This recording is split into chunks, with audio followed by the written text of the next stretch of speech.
Next up, we have a special keynote from Piotr Jakubowski of Go-Jek. Please put your hands together. Thank you very much.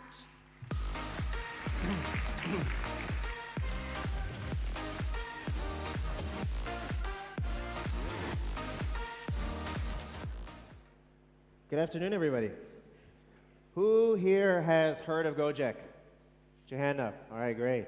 Who's taken a Go-Jek? All right, who took a Go-Jek yesterday? I did, to get to the airport. So today we wanted to talk about a couple of different things. We want to share a very, very fun, very interesting story with everybody. So I wanted to start with Endang. Endang's a great driver. He's been with us for a long time. And I'm going to share his story a little bit later, because usually when we talk about some of these things that we talk about the drivers, we talk about the social impact, we talk about what we've managed to do. And today, we want to talk about something else. We want to talk about how Go-Jek has actually rewritten itself over the last couple of years as we build the business. So, what's a rewrite? Anybody remember what that is? I definitely remember that. The Go-Jek app launched in January 2015, right? And just to give you a little bit of context, who's got an iPhone 6? You can raise your hand, it's okay. I know the iPhone 10 is out. A couple of people have an iPhone 6. iPhone 6 was launched in September of 2014. It means your phone is older than Go-Jek as a company, just to give you that perspective. So how does a company that's been around for just 3 years rewrite itself? So there's three key things, right? We start off with the concept. So before Go-Jek, this concept of Ojeks already existed. These guys, they were sitting around waiting for customers, and it was very, very inefficient, right? But they were there. They've been there for 20 years, 30 years doing this work every single day. So we started asking ourselves, and Nadim and Mikey and some of the other founders started asking themselves, why should a motorcycle driver be able to do more? Why should he be able to get my order right? Why should I trust this guy with my stuff? Right? And the key thing here is to stop asking why, but start asking why not. Because all we did was we took these guys and we gave them a phone, and we gave them the app, and we connected them to millions and millions of customers. And this is some of the data that we've seen from a recent piece of research. 44% increase of driver partner income after joining Go-Jek, 31% increase in spending after joining Go-Jek, and 75% of our driver partners make above national minimum wage. So this is something that we actually hold very true to our heart, and in the fact that we believe in the ability of people to go further at something when actually given the chance. And with over 800, 900,000 drivers right now, we gave each of these people a chance to reach their dreams and to earn money and to save money for the things they want to. So rewrite number one, shattering artificial limitations to shift from why to why not. Number two, the business. This is the fun part. So taking a look at the business model, if you take a look at a lot of the businesses that are out here, they're very highly specialized industries. And what we've did is we shifted from very highly specialized to highly diversified. If you take a look at our portfolio of products, and if you take a look at a portfolio of products and how it evolved over time, right? Who knows what's coming next? The key thing here was when taking a look at a bike driver who had done transport-related things for the last 30 years, we didn't say, okay, cool, how can we just take the bike driver and make sure that he does transport? We thought about, okay, maybe he can deliver things, maybe he can do other things, and that just became the basis of everything.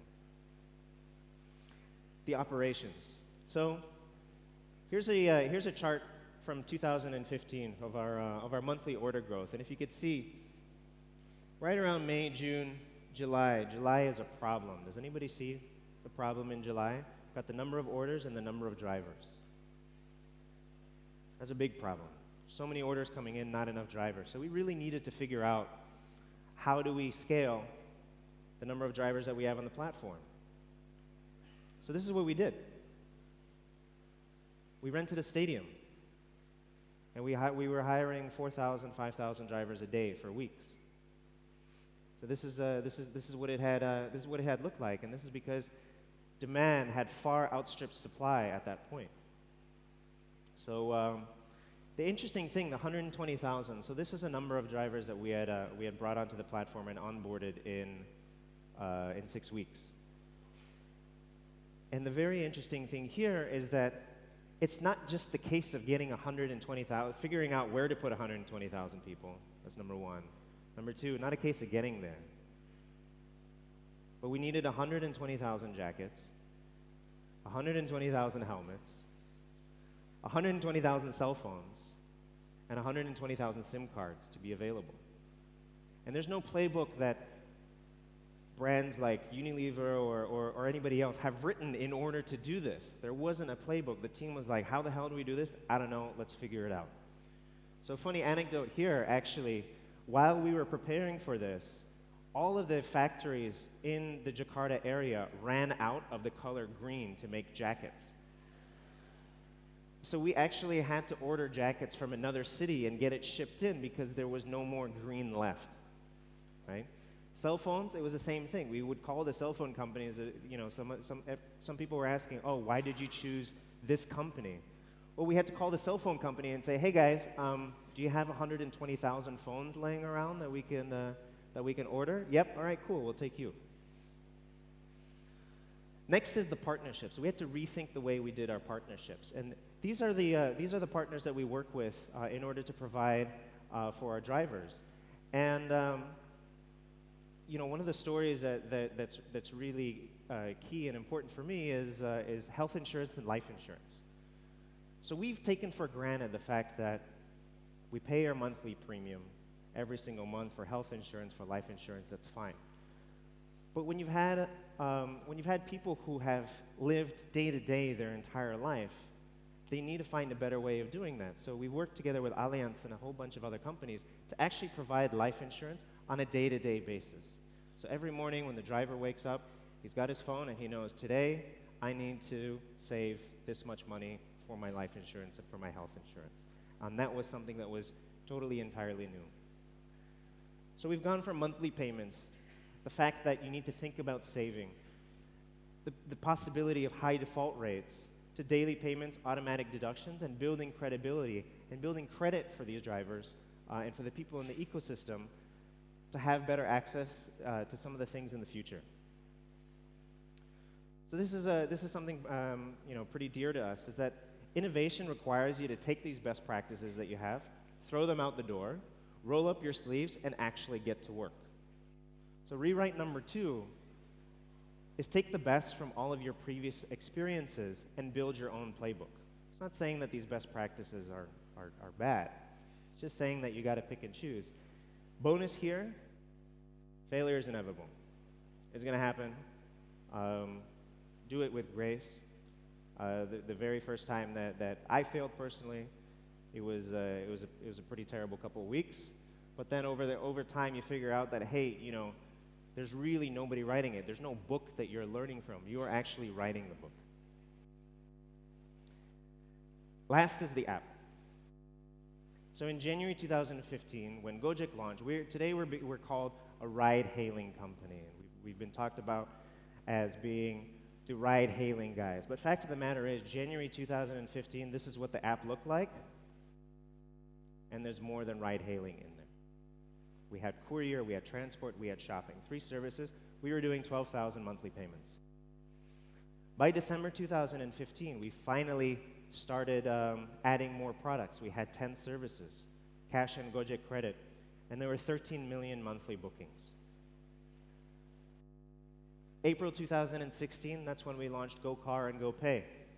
14 services, including GoMad, GoAuto, and GoPay, and 18 million monthly bookings. January 2017, just 8 months later, launching of GoPoints, growth of GoPay to include other items, and 30 million monthly bookings. And today, a new homepage interface, a new GoRide interface, still cash and GoPay. We haven't added any new products. 100 million monthly bookings. So we've gone from 12,000 bookings just 3 years ago to 100 million monthly bookings every single month. So what does this actually mean? Oh, by the way, before that, this is a chart of what Jakarta looks like every single day. These are all of the orders of Go-Jek in Jakarta over a 24-hour time period. And one of the key things to remember about this is that in cities and in countries where infrastructure and innovation hasn't yet caught up with the needs of the city, technology actually becomes the heartbeat of making these cities work. And that's actually funny because this looks like a heartbeat. So I want to look under the hood a little bit. 50% of the technology that makes Go-Jek what it wasn't considered standard 2 years ago. Golang, Clojure, Google Cloud Platform, some of these things didn't even exist. 500,000. This is the number of orders per engineer at Go-Jek, one of the highest in the world. And the reason for that is because these engineers are taking and learning and rewriting the way they're doing things so often that we don't actually need to add as many people as in some of the other companies.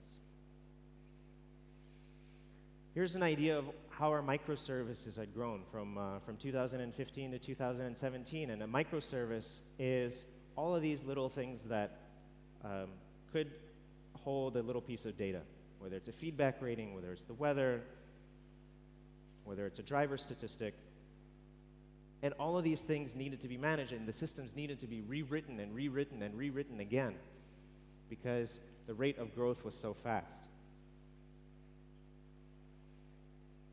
This is a chart of our growth of orders from January 2015 until July, and you can see that there's three very distinct growth curves. Number one, this is where our bookings were sent to multiple drivers, and they had to bid. It was like a game at the casino, and the fastest driver won. And you could see that our orders were increasing at a pretty steady rate. Then in the second stage, we decided that, hey, this is not the most efficient way to allocate things. We rewrote the system, and we released one booking getting sent to one driver at a time. But the curve wasn't growing as fast. So what we did is we rewrote it again. This is just in 3 years. We rewrote the way that our allocation system works 3 times in 3 years. Additional layer of demand, and all of a sudden that growth curve becomes much steeper. So our product teams, our engineering teams, our data science teams, our research teams, growth, business intelligence, InfoSec, everybody is constantly rewriting the way we're doing things. So if you're actually interested in finding out a little bit more about what these rewrites are, particularly from a tech perspective, go ahead and check out our engineering blog. They could provide a lot more detail than I can. So rewrite number 3 is very simple. You have to, right? Because if you don't, they will, and they are your competitors, whoever they are. And the competitors that we're actually most afraid of aren't the ones that are currently in the industry. They're the ones who are actually out here thinking of things that we haven't thought of yet. Because they're the ones who are thinking 5, 6, 10 years ahead. So what does this all mean? What do all these rewrites mean? What were they able to do? And if you think about Go-Jek, when it was first started, it was started with a social purpose at the heart of what we wanted to do. Speed, innovation, and social impact were the 3 pillars of the business. So what type of impact has all this incredible growth had? We've already talked about this. Over 75% of drivers make above minimum wage. In 3 years, over $20 million has been distributed to drivers in the form of tips. And this was one innovation of making GoPay available and having tipping available through GoPay. That's $20 million. In 2016, the ride-hailing industry in Indonesia had lowered the unemployment rate by 0.5 percentage points. in the entire country, in the fourth largest country in the world. In 2017, drivers had put back $1 billion back into the economy. And in 2017 as well, Go-Jek was named on the Fortune 50 companies that are changing the world list, number 17, the only company from Southeast Asia to be featured. So back to Unbound. Why is this important? Well, for the last 3 years, Unbound has managed to earn more money. He's managed to get access to insurance and access to a lot of these things that he did not have before. But he is one of thousands and thousands of drivers that decided that's not enough. So what does Unbound do with all of the money that he's saved up? He's actually opened up an orphanage. And he is using his money that he saved up in order to support over 100 orphans get an education today. And that's not something that we had asked him to do. That's something that he did from himself. So if you could remember these three things, shift your thinking from why to why not. Second is to roll up your sleeves and to build your playbook. And 3 is just face it, deal with it. You have to, there's no choice. With that, I wanted to share a short video of some of the things that we've managed to do, but our vision is quite simple, right? It's to make Indonesia move faster, more efficiently, and unleash the potential of millions of people through the use of technology.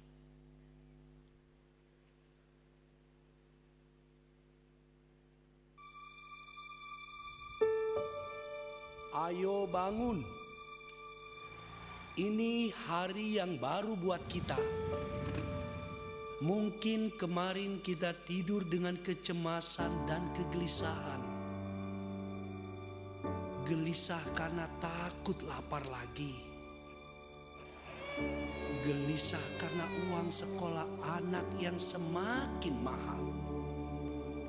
Gelisah karena rutinitas, ancaman PHK, musibah. Ayo bangun. Ini hari yang baru buat Indonesia. Hari ini kita bisa memilih untuk tidak takut lagi. Memilih untuk bebas. Bebas berkarya. Bebas berekspresi tanpa takut lagi. Bebas untuk memilih tantangan baru, menciptakan kesempatan baru.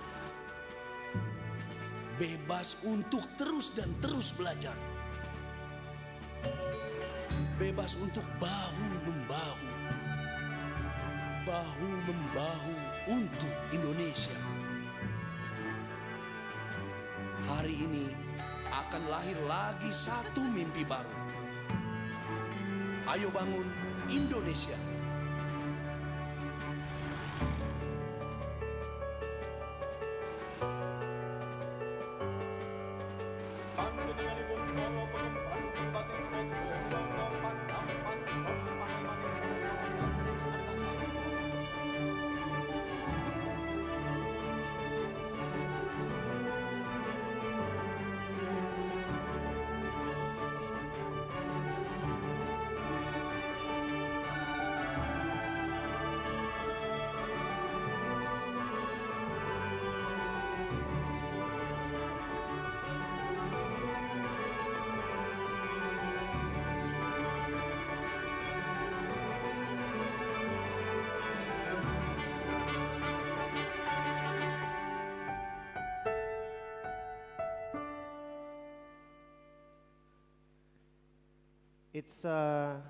It's incredible what you can do, and if you can tap into human potential, what you can actually achieve, right? So this is what we've managed to do over the last couple of years in Indonesia, and one of the things that I wanted to leave you guys with is the fact that our vision's changed. Because it's not about Indonesia anymore, it's now about Southeast Asia. Thank you very much.